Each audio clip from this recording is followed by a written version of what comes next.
This is Ariel's first Volvo, and he's knocking it out of the park. Let's find out what's getting done to this C70.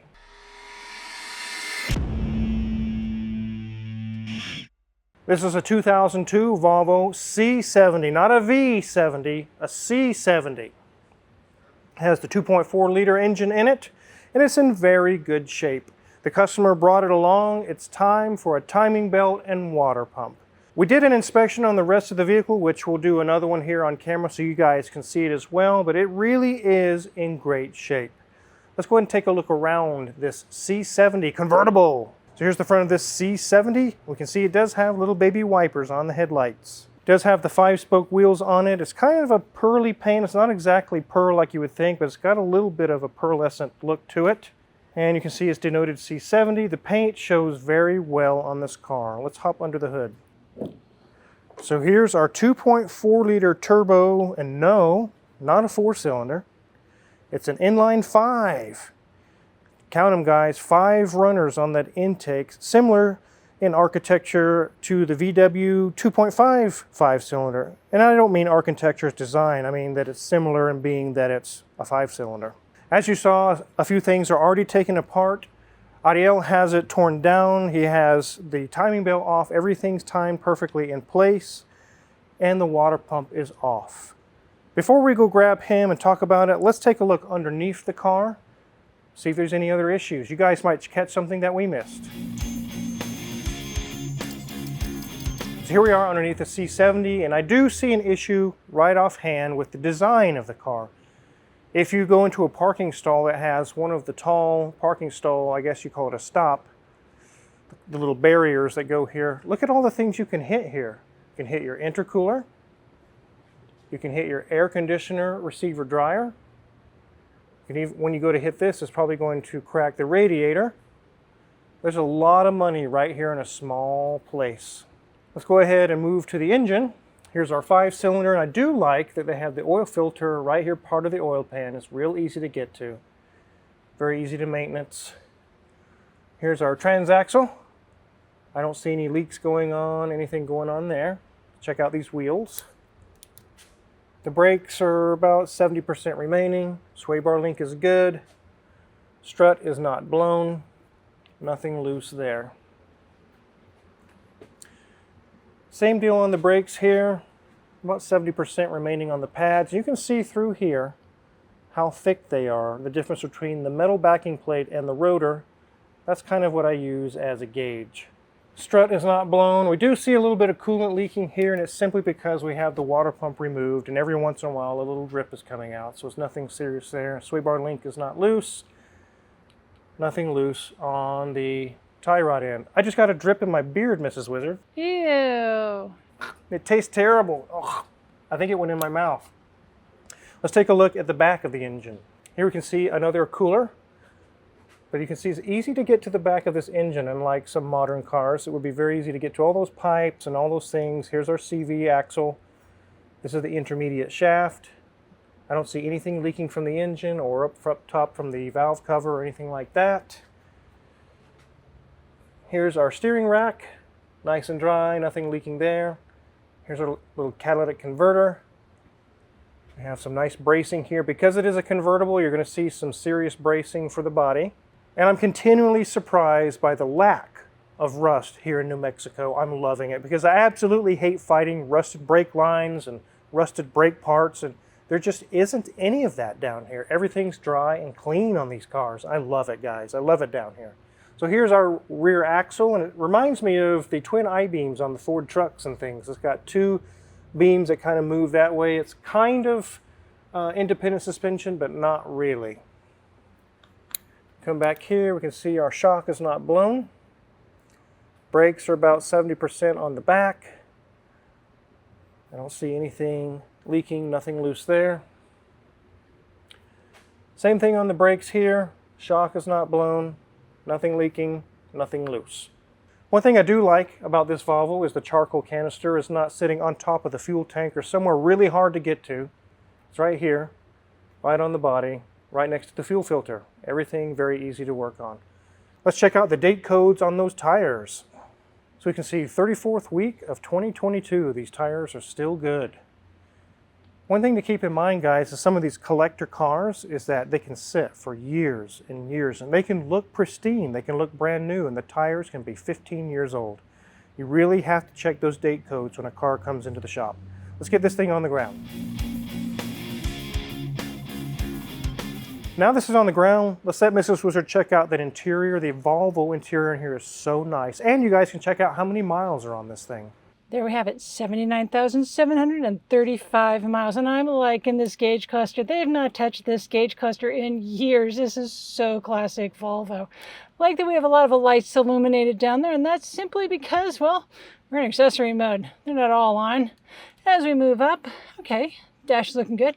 Got a nice kind of an ivory color. Got some faux wood trim that's had a few better days, but hey, this is the desert. That's looking good for being as old as this is and as hot as it is down here.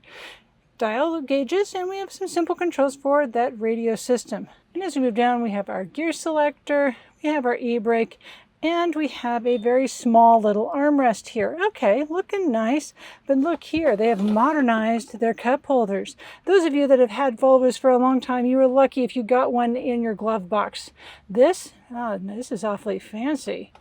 And it stores nicely in that center console. Lift up, and we've got a bungee cord and a lid to a coffee cup. Okay, make sure you're not getting burned or anything. They do have very nice leather seats with some bolster on the sides, and they are quite comfortable. The headrests are no longer the ladder backs that we're used to seeing of the 80s, but they do look pretty comfortable, probably much more comfortable than the ladder backs were. Door card, more ivory here, and looking very good. Speaker grills are looking good, no holes or anything there. And as we get to our back seat, this is a 4-seater. There is no person that gets to sit on that center hump. No. If you look, our seat belts go from the center to the outside edges because it is a 2-door car. And they do have controls there in the center between the legs. So this is why, up, no muffler, Las Cruces.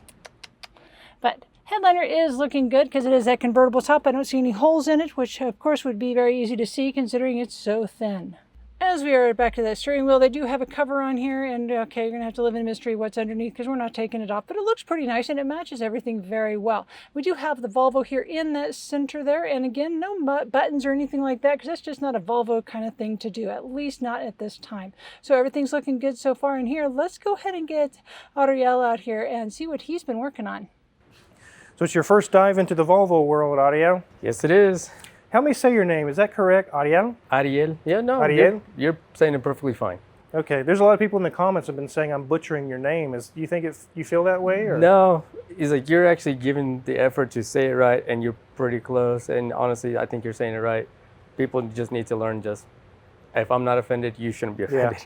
I figure that's your given name. I want to call you what the name you were given. Yeah. Not something for short or some... Okay. So anyways... So you've got this most of the way apart, you've got the timing belt off. It actually wasn't too bad, was it? No, it wasn't too bad. I was actually pleasantly surprised how quickly I was able to get it. And you have a lot of experience in the dealership. What brands did you work on? Mostly, it was Nissans, Toyotas, Chevys, and a lot of Dodges. A lot of Dodges. So you've worked on a lot of cars, but Volvo is like completely new to you, huh? Yeah, because at least from here, in my experience, everybody turns away European cars, and Volvos especially is on top of that list. Yeah, and me and Ariel were talking about that earlier. There's most of the shops in the Las Cruces area. If you call and you mention the word Volvo, you'll instantly be told, hell no, don't even bring it here, bro. Don't even bring it. But here we'll take Fiats and Alfa Romeos and Maseratis. You've got a lot of really cool cars that you're going to cut your teeth on. I'm looking forward to it. So I'll let you head back to break, but now it's no longer Nissans and Dodges. It's Volvos. It's a new road, but I'm happy to learn. Yeah, you're doing an excellent job. I'm really happy with the work. So thank you, sir. All right, head back to break. You guys know I'm a big fan of preventative maintenance. Fix it before it breaks. Keep good maintenance on it. Keep it in good shape. Let's take a look at this 2.4 liter inline 5. You can see the timing belt is off. Here's our timing mark here, which is very tiny on these. It lines up with a little mark that's on the plastic that's here. You can see our other timing mark, which is a yellow paint mark right there. And if you look way down there at the crank pulley, you can see he has the timing mark lined up down there. You can see there's a big cavity, a big open hole to the bottom left. That's where the water pump went. The old one has been removed. And here's our cart full of parts. This is the old parts that came off. Here's our old timing belt. And we can see that it has Volvo on it. It's very likely the original timing belt from 2002. It doesn't look bad. It probably had some life left in it, but you can't really just look at a belt and tell when it's going to break or not. Some of you probably have stories out there of serpentine belts that look fine and one day they just snap on you. You really don't want it to snap on this engine. When it's time to do it, it's time to do it. One thing I get a lot of misconception about is that you hear about timing belt and water pump. They go hand in hand. I've actually had customers in the past to say, I don't want to do the water pump. I don't want to pay for that. Just use the old one. And that's when I say, don't come here then, because we're going to do all of it or none of it. Let's take a look at this water pump. You can see it's Volvo. It's the original one that came on the car. It looks like it has a timing mark on it, but there's really no timing on a water pump. It's just an impeller that spins and pressurizes the cooling system to move coolant. So what's wrong with this old water pump? Nothing. It's a perfectly fine water pump, and we're still going to replace it and put a new one on. And here's why. I'll talk about why here in a minute, but let me get the new parts and show you the new parts. And here's another cart full of parts, but these are new parts. Here's our brand new water pump. Again, nothing was wrong with the old one, but we're putting a new one on anyways. Here's an idler and a tensioner. That's for the timing belt system. Here's our new timing belt and some new water pump bolts. Everything needed to do the timing belt job. There's only a few brands of timing belts I feel comfortable using. There's Dayco, there's Continental, Mitsubishi, and then if you go into the OEM brands, I feel comfortable with those. I really don't put Amazon belts or some no-name belts on people's cars. I just don't trust them. Continental is a very good brand, very trusted. Dayco as well. In fact, Dayco's so good, Ferrari uses them on their engines. So let's get this moved out of the way. So there you have it. That's all we're doing to this car. Customer wants to keep up on the maintenance. Just under 80,000 miles. And by time, it definitely was time for a timing belt. But by looking at the old one, it wasn't anything that was going to break anytime soon. But you never know when it's going to break. It's kind of like saying, when's the exact day that you're going to pass away? Nobody knows that. Well, there's probably spiritual ways to know that, but as far as here on earth, we don't know that. You can't guarantee the day you're going to die, neither can you guarantee when a belt is going to break. You just do the service, you get it done, and kind of bypass the chances of that happening. This Volvo is in very good shape. The customer's keeping it that way, and I'm glad to hand this over to Ariel. He can jump into the world of European cars. Like he mentioned, he's worked on tons of Nissans and Toyotas and Dodges and Chevrolets. He has the experience. He knows what he's doing. But now we can show him the European side of things, and he's very excited to learn those. Wizard, it's just still baffling to me that it's a Volvo and it's a convertible. The two just don't seem to go together. It does seem kind of strange that a Volvo that's made for climates that's cooler and rainy, as shown with the headlight wipers, and then a convertible. In Sweden, you probably wouldn't even open it very much. But luckily, it's not in Sweden. It's in Las Cruces, New Mexico, where we have over 320 days of sunshine every single year. And that's one of the reasons why I moved down here. I got tired of the gloomy cloudiness, and it really doesn't exist down here. Sunshine all the time, almost all the time. So I wanted to get a video out to you guys to show you this really clean C70. It's in really great shape, just getting some services done on it. It's not even going to be that expensive, and it would be out the door. And we're getting Ariel some more training on European cars. If you're curious what kind of tools we're going to use to work on this Volvo or any other car in the shop, check our Amazon affiliates link in the description below. The tools we use, tried and true, every day here in the shop are listed for sale there. And if you purchase any of them, we get a small cut, and we really appreciate it. And the schedule is full, clear into September. And as you took a look around the shop, we are full of cars. Business is booming here at Omega, which means more videos for you guys.